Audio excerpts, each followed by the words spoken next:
So we are in week 3 of this series, Heroes of Faith, and what we're doing is we're walking through some of these familiar characters, these familiar men and women found in Hebrews 11. And so before we dive into our specific character this morning, I want to remind you of what my hope is, what Larry's hope is as we revisit these men and women of the Old Testament, because I think for most of us who grew up in the church, we've probably heard these stories before, right? These are Sunday school worthy, right, movie worthy stories that we've heard taught, in 100 different ways. And so because of that, I think again they can become kind of bland, routine. We've heard it before. So my hope is that as we are reintroduced to men and women like David and Rahab,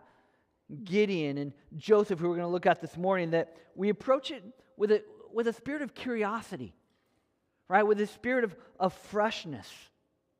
Asking the question, what does God want to teach me this morning?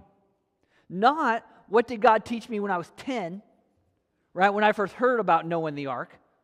Not, what did God teach me when I was 22 and I heard the story of David and Goliath, right? Not, what does God want to teach me back then, but what does God want to teach me in the here and the now?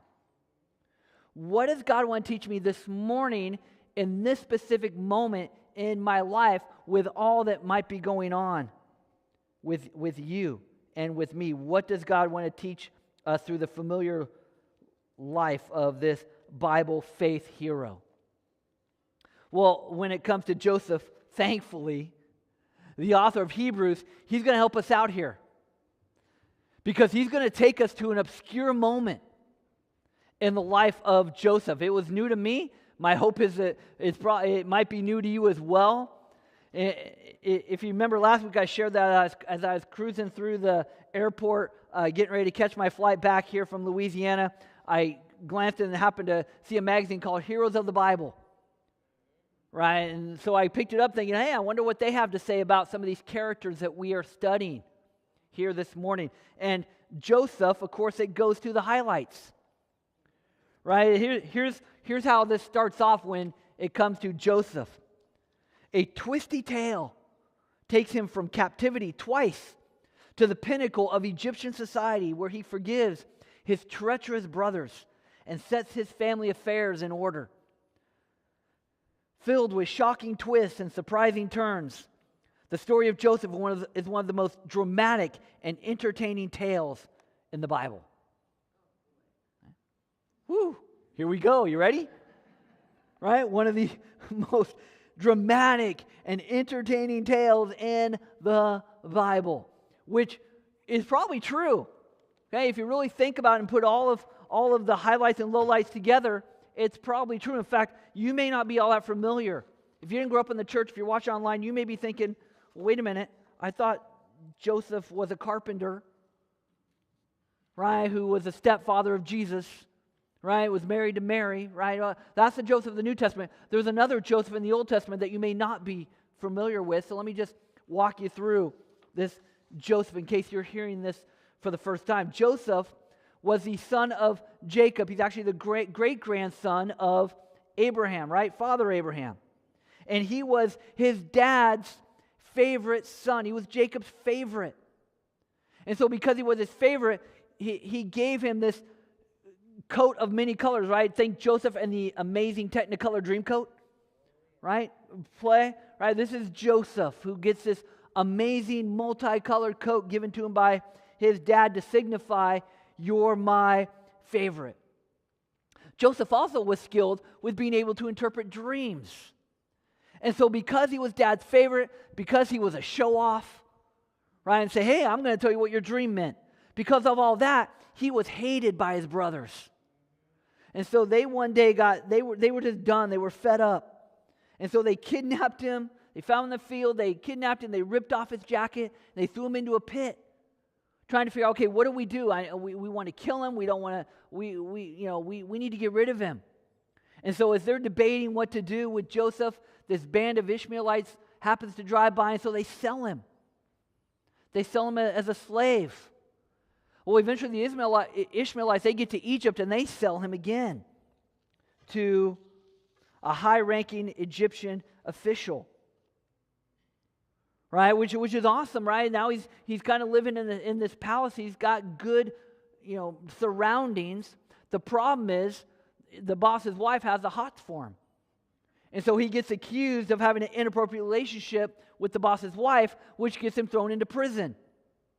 And while in prison, he meets the king's cupbearer and the baker. And so he, again, starts to show off and he starts to interpret the cupbearer's dreams.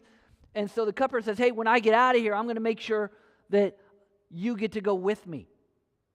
Well, the cupbearer gets out of prison and he forgets all about his promise to Joseph. So for 2 years, Joseph continues to languish in prison until finally there's a need for his dream interpreting ability and he gets out. Joseph gets out of prison and the rest is history, as Joseph rises to become second in command of all of Egypt. So as I give you that background, then sure, what that magazine says is absolutely true. I mean, it's dramatic. It's filled with treachery. It's filled with intrigue.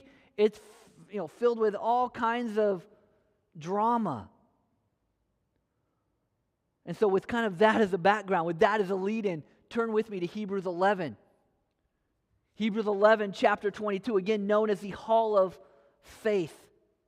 And as you're turning there, I just want to read for you again the definition of faith. So every week, this is our foundation of what we're building these messages on. 11:1. Now faith is confidence in what we hope for, and assurance about what we do not see. This is what the ancients, like Joseph, were commended for. Now, drop down to verse 22. This is what the author is going to highlight when it comes to the faith of Joseph. By faith, Joseph, when his end was near, spoke about the exodus of the Israelites from Egypt and gave instructions concerning the burial of his bones. That's it. Right now, remember everything I just shared? All right, and what the magazine, how that it set Joseph up, right, to be this amazing guy, amazing hero of the faith. Okay, that doesn't make sense. When you read Hebrews 11:22, if you're like me, you got to be thinking to yourself, okay, how does speaking about the exodus of the Israelites and where to bury my bones, how does that earn me a ticket to the Hall of Faith? Why did the author of Hebrews pick that snapshot out of all the stories, out of all the situations that Joseph found himself in where he needed to display faith? Why that one? I mean, with Noah, right, it makes sense. Right, after all, here's a guy who in the middle of a desert built a boat when there was no rain. People hadn't even seen it before, and yet he's there building an ark. Right, it makes sense. Abraham, we looked at last week. Right, God told Abraham, hey, go ahead and pack up everything and just start walking. And I'll kind of lead you along the way. And oh, by the way, okay, you're going to have a son. I know you're 90, but you're going to have a son, or 75, but you're going to have a son. Okay, when you're 100, right, 25 years from now. Right, the faith of Noah, when you hear about that, the faith of Abraham, makes sense. But this, burial instructions, okay, where's the faith found in that story? Well, in order to understand this, we got to pull back because, again, this author of Hebrews, he has honed in on this one little snapshot of the life of Joseph. Yeah, as you're going to see, it's an important one because what we're going to do now is we're going to pull way back and we're going to look at this statement by the author of Hebrews. This is actually a statement by Joseph in light of a promise that was made to Abraham all the way back in Genesis chapter 15. So go ahead and go back to the Old Testament, the first book of the Bible, Genesis chapter 15. And go to verse 13. This is where we're introduced to what we know as, or church is known as, the Abrahamic covenant. Okay, Genesis 15 verse 13 says, Then the Lord said to him, that's Abraham, know for certain that for 400 years your descendants will be strangers in a country not their own, and that they will be enslaved and mistreated there.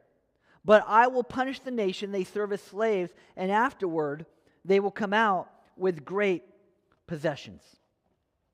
Now what I want to do is I want to read this one more time. I want to add some stuff that gives a little more clarity, that gives a little more definition to this promise, especially in light of what we're going to talk about when it comes to Joseph. So let me just read it. Then the Lord said to Abraham, the great-grandfather of Joseph, know for certain that for 400 years your descendants will be strangers in a foreign land, Egypt, that is not their own. In this foreign land they will be enslaved and oppressed for 400 years, but I will punish the nation they serve as slaves, and afterward they will come out, the Exodus, with great possessions to the land that I have promised them. So what we see here is God's promise to Abraham of a land, a promised land that would one day belong, he's going to give to the nation of Israel. Now imagine, Abraham heard this for the very first time. God delivers it to him. And he has no clue when. He has no clue how the story is going to end. Now, you and I, we have the advantage of knowing. We have the advantage of reading Scripture. We know how the story ends. Abraham doesn't know. Isaac doesn't know. Jacob doesn't know. Joseph doesn't know. They don't know how the story is. They're just living day by day by faith that God's going to do what he promised to do. And sometimes I think it's hard for us to understand the amount of faith it must have took because we know how the story ends. Like yesterday, there happened to be a marathon on of Pirates of the Caribbean. Right? Marathon. And if you know anything about Pirates of the Caribbean movies, it could only be called a marathon because each one is like 2.5 to 3 hours long. And so we watched, or my girls watched, most of them. I didn't watch all of them. I'm in and out, but I watched, I don't know, half of each one or 3/4 of each one. But in one of them, Captain Jack Sparrow, he dies. He gets taken down. Right? It's essentially the end of Jack Sparrow, yet there's like 3 more movies left. Why? We know this. We have the advantage of having watched all of them already once, so we know how the story ends. That's kind of what it's like here.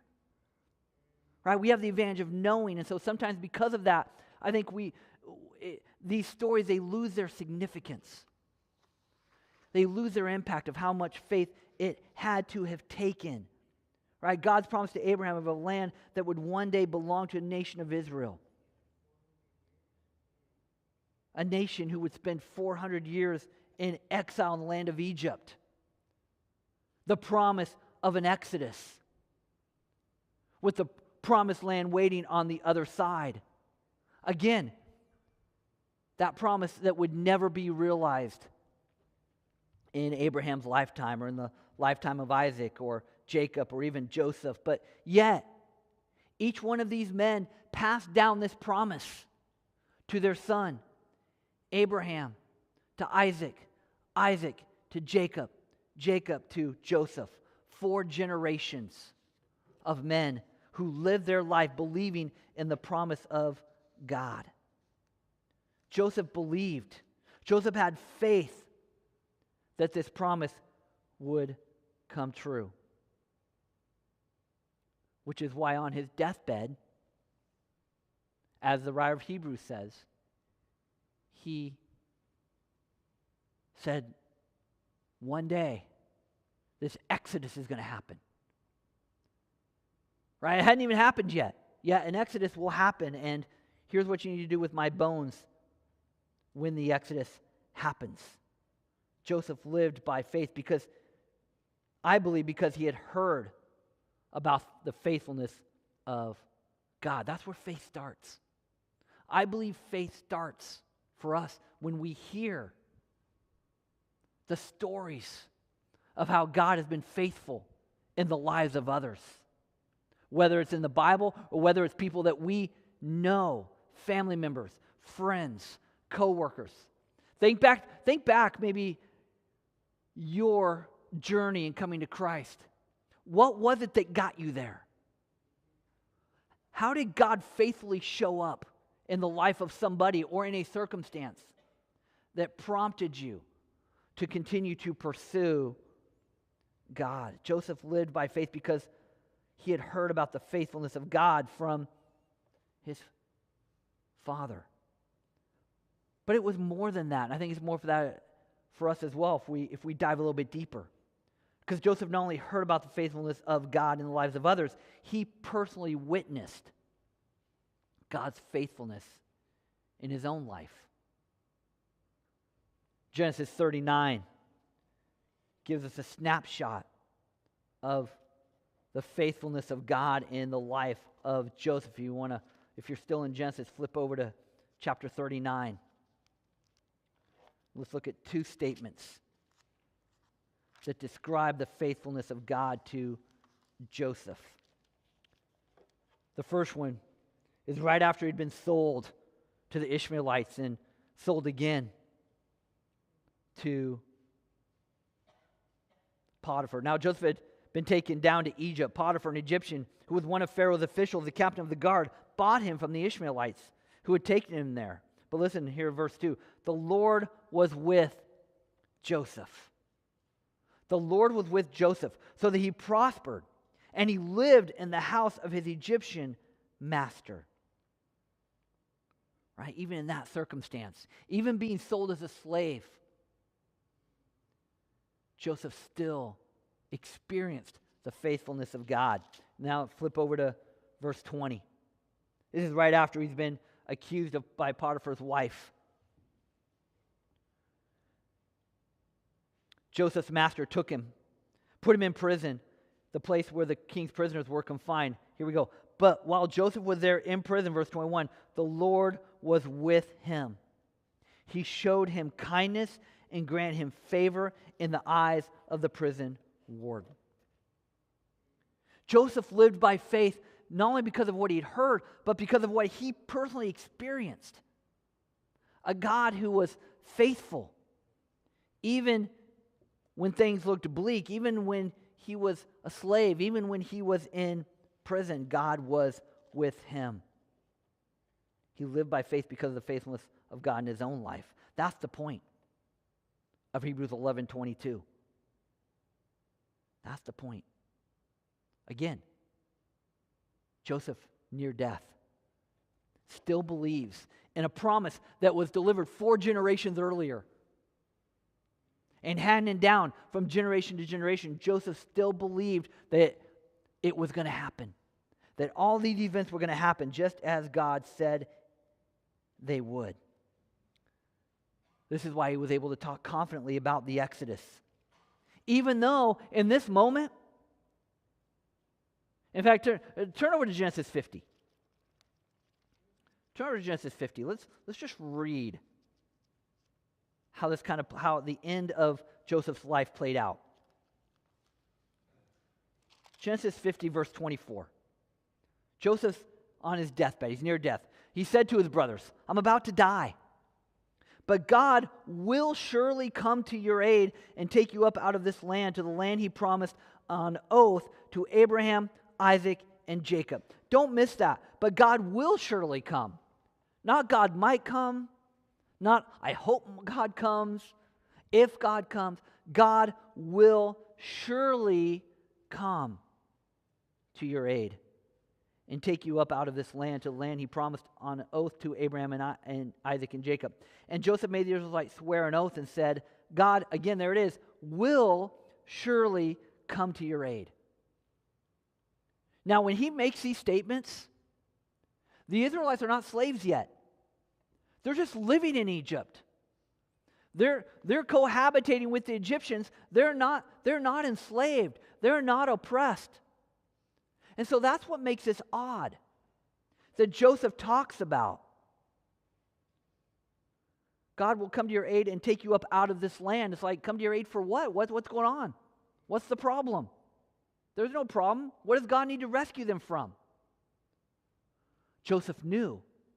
Joseph believed in the word of God that they would one day be slaves for 400 years and that God would come and rescue them.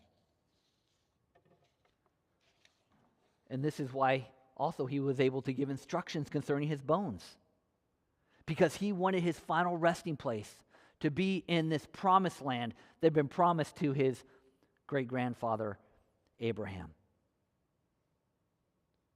Joseph died in faith.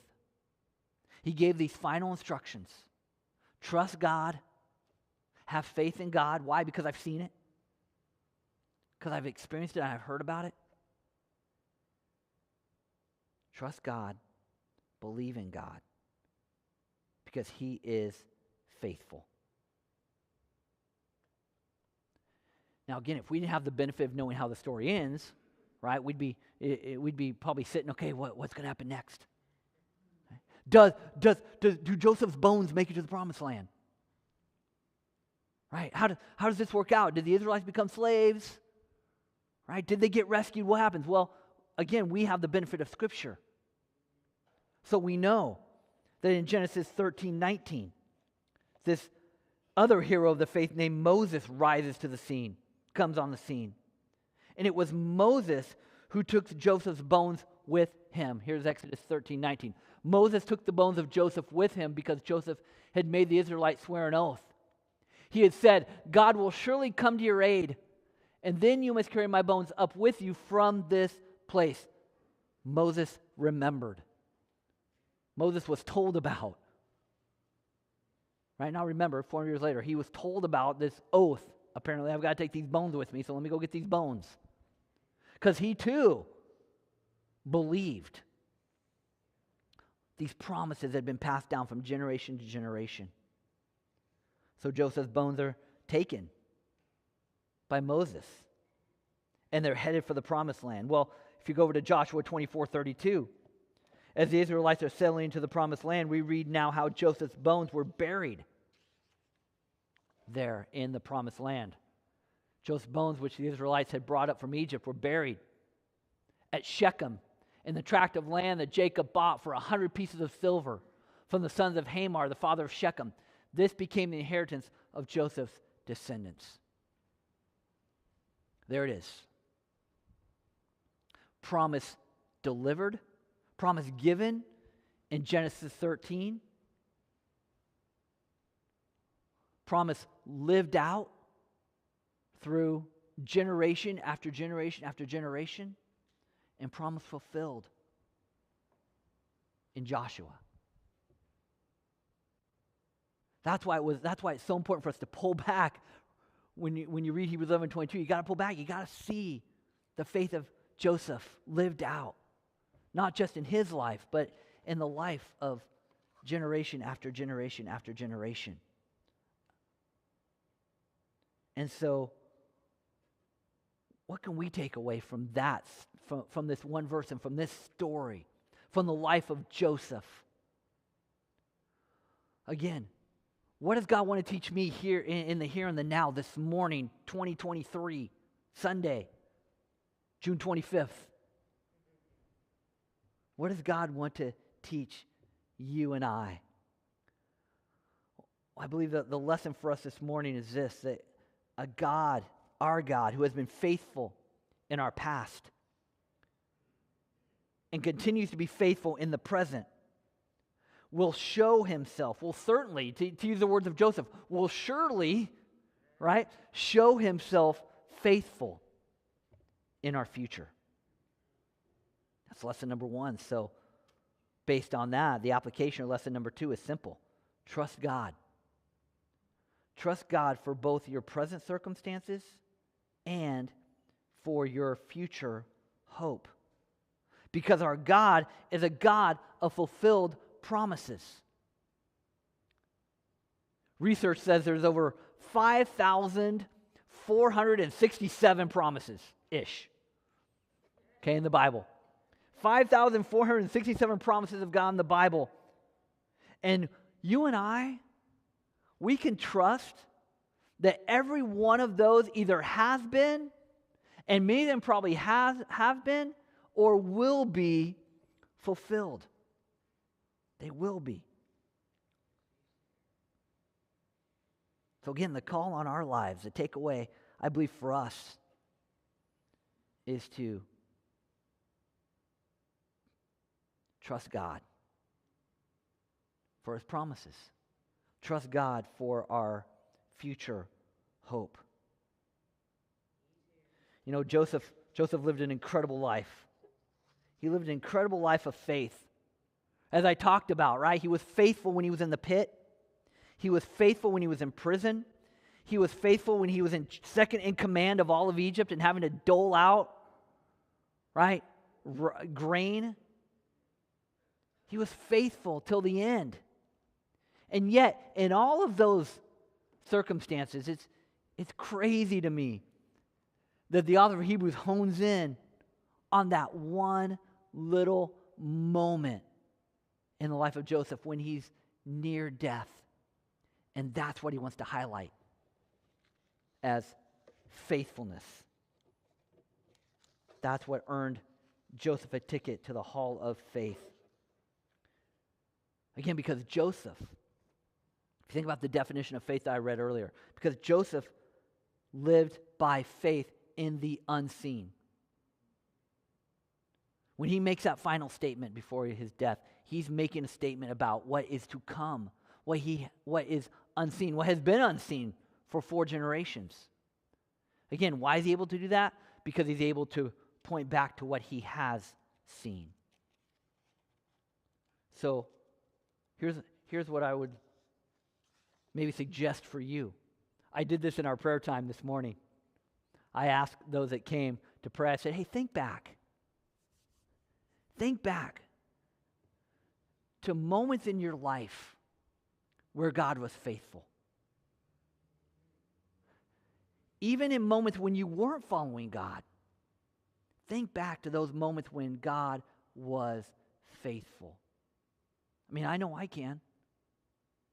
I mean, I think back to when after my wandering period, right, and I came back to God and I said, okay, God, I want to serve you. I want to be able to share the gospel, but you know what? I still don't want to be on this stage and have that pastor title because I don't like it.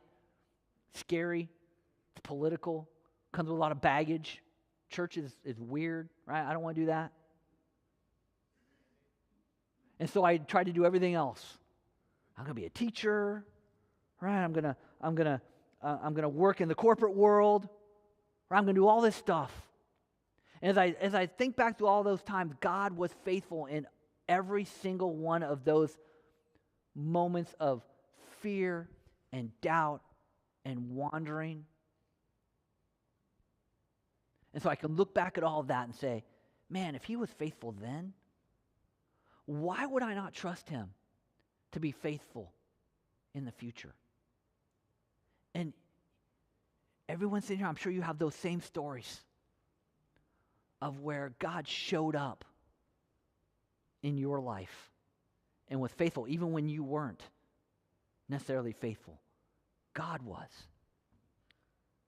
And so I wonder how much stronger our faith would be if, like Joseph, we lived. And I know sometimes I know this is oxymoron. This goes against your better judgment. But when it comes to faithfulness, how much stronger would our faith be if we lived in the past? Right? If we remembered the faithfulness of God in our past, so that, as Hebrews 11:1 says, we can live by faith.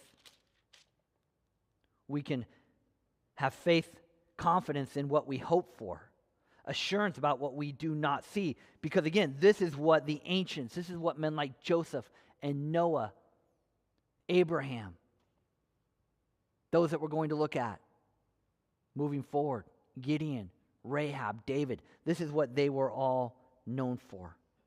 Because when we live with confidence in what we hope for, and when we live with assurance of what we do not see, 2 things happen. One, I believe our faith is stronger. But the second thing that happens, the added benefit of living a life of faith, is that the world notices. Here's that missional part of the story. Right? The world's going to notice. And they're going to start to ask, man, how can you have such faith? How can you know for sure that God's going to come through this time? How can you know for sure that that God's going to heal you, or that God's going to take care of you, that God's going to comfort you, that God's going to provide peace? How can you know for sure that God's going to do? And then you can sit there and answer, you know why I know that? Because of what he did. What he's done in the past. Because of what I have seen, I'm able to have faith in what I do not see. That's faith. That's the kind of faith that we are called to. And that is, living with that kind of faith is what will help us as a church to make Jesus non-ignorable. Because he can't ignore stuff like that. I want to close with a familiar verse out of Psalm 23, a familiar psalm to all of us, but I think it's appropriate as we close our service. Verse 4, even though I walk through the darkest valleys, I will fear no evil, for you are with me. Again, how do we know he's with us? Because he's been with us all along. Right? The New Testament tells us, Jesus says, I will never leave you, I will never forsake you. Your rod and your staff, they comfort me. And then this isn't up on the screen, but the last verse. Surely your goodness and love will follow me. Right? There's that word again. Surely. Right? Not if, not maybe, but absolutely, positively, your goodness and love will follow me all the days of my life, and I will, not I might, but I will dwell in the house of the Lord forever. Right? Just imagine what can happen. What can God do through a church that walks by faith? Let's pray. God, I thank you for your past faithfulness, both in the individual lives of those that are here this morning and in the life of this church. Lord, I'm confident that there are vast number of stories in the life of this church where you showed up, where you faithfully showed up in desperate times and did what only you can do. God, so help us to take those moments where you did what only you could do and to continue to walk this journey that you have us on by faith, confident, with assurance that you are with us. God, now as we close our time, God, we do so just with a spirit of thanksgiving and a spirit of praise for who you are and for everything you've done. We pray all these things